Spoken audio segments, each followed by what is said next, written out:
mapunta naman po tayo dito sa naging interview ni Sara Duterte dyan po sa The Hague, Netherlands, na kung saan mga kababayan, sabi po dito, interview with VP Sara Duterte following her first personal visit to former President Rodrigo Duterte. So ito po yung interview niya nung dinalaw niya yung kanyang tatay. Ano po, so ito i-play po natin.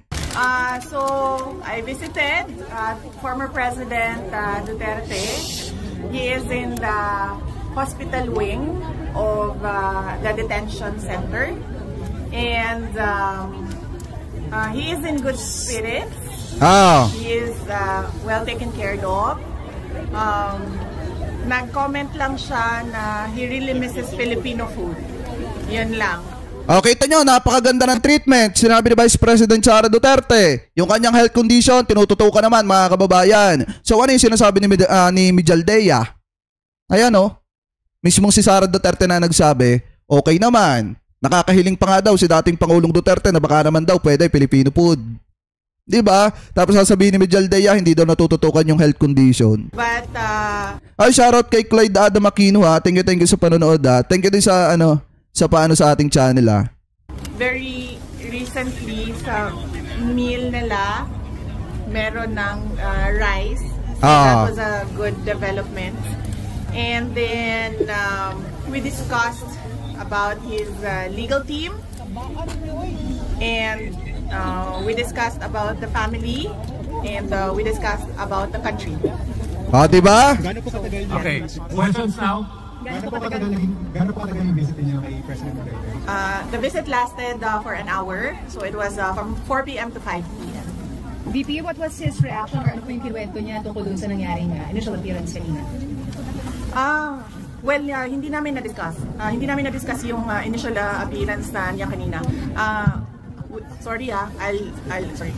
We did not discuss his initial appearance, and we only discussed the lawyers and the legal team and what we are going to do in the next 4 days.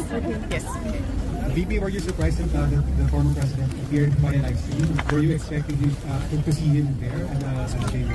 I had no expectations. I did not know. I did not know he was appearing before a live stream. But I think it was the decision of the doctor. So inside the facility, all the decisions are made by the doctor. Ayan. Kita nyo mga kababayan ha, may doktor si dating Pangulong Duterte doon sa kanyang facility. Ibig sabihin mga kababayan, natututukan po talaga yung kanyang health condition, yung mga pinagkakakalat ni Mijaldea, yung drama niya dun sa first appearance ni dating Pangulong Duterte, wala pong katotohanan. Kaya nga mga kababayan, sinopla agad ni Judge Motok yung manifestation ni Mijaldea. Kasi nga, wala naman talagang katotohanan.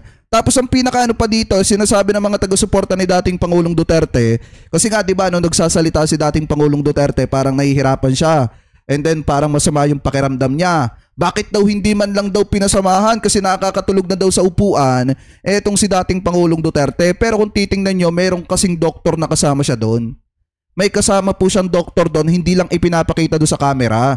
Pero may doktor na nakaagapay sa kanya. Mismong si Sara Duterte na nga ang nagsabi na lahat ng galaw ni dating Pangulong Duterte doon sa kanyang facilities, talagang ang doktor ang nagpapasya. Ano po kasi nakatutok yung doktor niya sa kanya. Now, the next hearing is September 23 pa. How will the family prepare for this? May rotation ba? Okay, so I have not discussed the... Yes, libre yung medical ni dating Pangulong Duterte dito. Arrangements with next of kin and relatives here. I will discuss it with them tonight, and I will relate to them also what the President said and what the President wanted them to know. And so yes, we haven't made arrangements yet, but I will not leave until a relative comes to make sure that there is a next of kin living here. Yes. VP, tungkol po sa usapan nyo ni dating Pangulo, may hiniling po ba sa inyo? Sa usapan nyo ni PRRD, may hiniling po ba sa inyo? English. Yeah. Okay. Yes. When we talked, English. At the request, he asked me to go home. So he repeatedly said, "Do not leave the country. Do not leave the Philippines." And so I told him, "I know, I understand that, And I do not want to be here as well. Unfortunately, I am the only one who has a Schengen visa, and I am the only one who is a lawyer. So I told him that when we are able to meet with the legal team, that I will immediately return home and yes, do my work. May defense team na po kasi PRRD na? Defense team, yes. We already have a lead counsel, and there will be meetings with. We had a meeting with him yesterday, and then we will have a meeting in person. This yes. Ibig sabihin, may mga abogado na etong si dating Pangulong Duterte. Hindi natin alam kung etong si Harry Roque ang isa sa mga tatayong abogado ni dating Pangulong Duterte. Pero pagkakaalam ko, parang tatayong nga ata siya na lawyer ni dating Pangulong Duterte. Kasi wala namang iba magdidefensa talaga kay dating Pangulong Duterte. Hindi naman pwedeng si Mijaldea. Kasi una pa nga lang, first appearance pa nga lang, sablay na.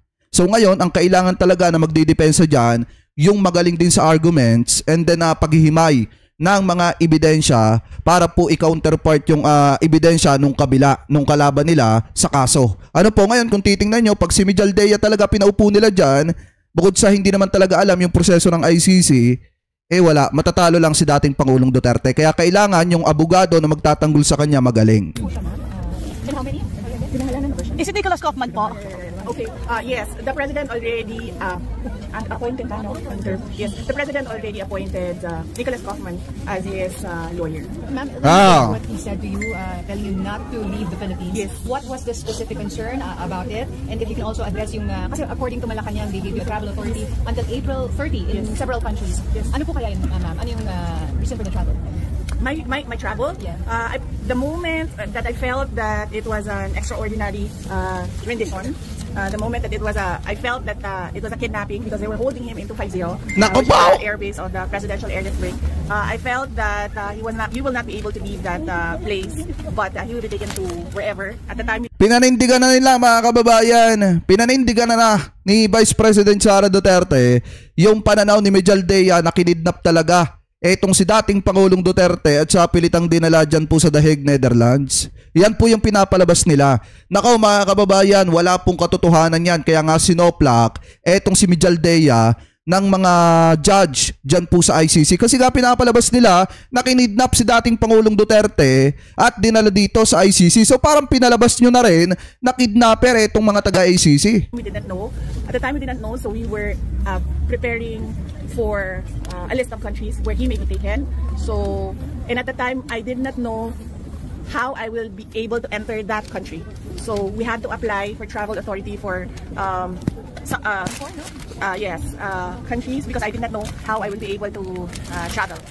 Okay, So, hindi necessarily pupuntahan BP or i-complete yung travel up to April 30? with regard to the date, no, because at the time I did not know also how long was I gonna be, how long was I gonna be, yes, wherever he is. So we applied for until April 30. But it doesn't mean that I will be here until April 30. So I will be here until the legal team is doing their work already, and another legal team is here to assist him. Did he explain his concerns why you shouldn't, leave the Philippines? He said that yes, I should immediately go back. I just leave him here. But I said no, I cannot do that because no one will decide for him outside. So very limited people have access to him right now. So I told him that I just have to form that legal team. Then I can work remotely in the Philippines talking to the legal team. And then yes, so I just need next of kin to come here. And everyone's applying for a visa right now. Pero wala po siyang fears that it will be taken advantage of your absence? Well, he did not express fears about some people or whoever taking advantage of my absence, but he repeatedly said that you must not leave the Philippines. You must go back to your country. You're not supposed to be here. And then I insisted that yes, I know what I have to do, and that I just need to set up something here in The Hague, and then I will immediately go back to the Philippines. Ayan mga kababayan, siguro cut na natin dyan. So ngayon kung titingnan nyo, yung pinaka bottom line dito, okay yung kalagayan ni dating Pangulong Duterte. And then ito daw si Sara Duterte, pinapauwi na ng kanyang ama, wag daw iwanan ng Pilipinas. Ibig sabihin, manatili lang dito po sa Pilipinas, gampanan yung kanyang trabaho bilang vice-presidente ng ating bansa. Hindi ko alam kung part ba to mga kababayan ng plano nila para makakuha ng simpatsya sa napakaraming tao, part lang ba ng pag-arte nila para makakuha ng simpatsya sa napakaraming tao. Pero kung tutusin talaga mga kababayan, yung pinaka-bottom line dito sa mga sinabi niya, okay yung kalagayan ni dating Pangulong Duterte, may nakabantay na may nakabantay na doktor, yung sinasabi ni Mijaldea, walang katotohanan doon sa kanyang manifestation, at okay yung kalagayan ng dating presidente. So maliwanag naman na yung pong ipinapakalat ng kampo ng dating Pangulo, yung mga vlogger nila, yung mga influencer na kinuha nila, mga kababayan, di umano, tapos yung mga taga-suporta nila na inape, kinidnap, hinaras,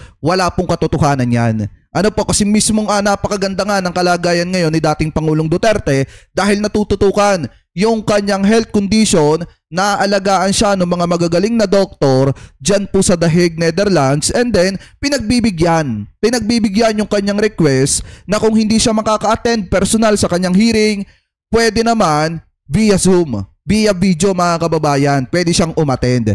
So ngayon, ayos, okay yung kalagayan niya, at least hinaharap niya yung mga inaakusa laban po sa kanya. Dapat nga maging proud pa yung mga taga-suporta ni dating Pangulong Duterte, kasi ngayon eto na yung time para lahat ng ibinabato sa kanya na mga accusation, mga aligasyon, masasagot po niya ng dumadaan sa due process. Kasi kung tutusin talaga yung mga binawian ng buhay ng mga panahon na siya ang presidente, hindi po dumaan yun sa due process, lalo na yung mga bata na nadamay at yung mga inosente na nadamay. Tandaan nyo ito palagi, mga kababayan, hindi porket dinidepensa natin yung mga nabiktima ng dating administrasyon, tayo, mga kababayan, addict na.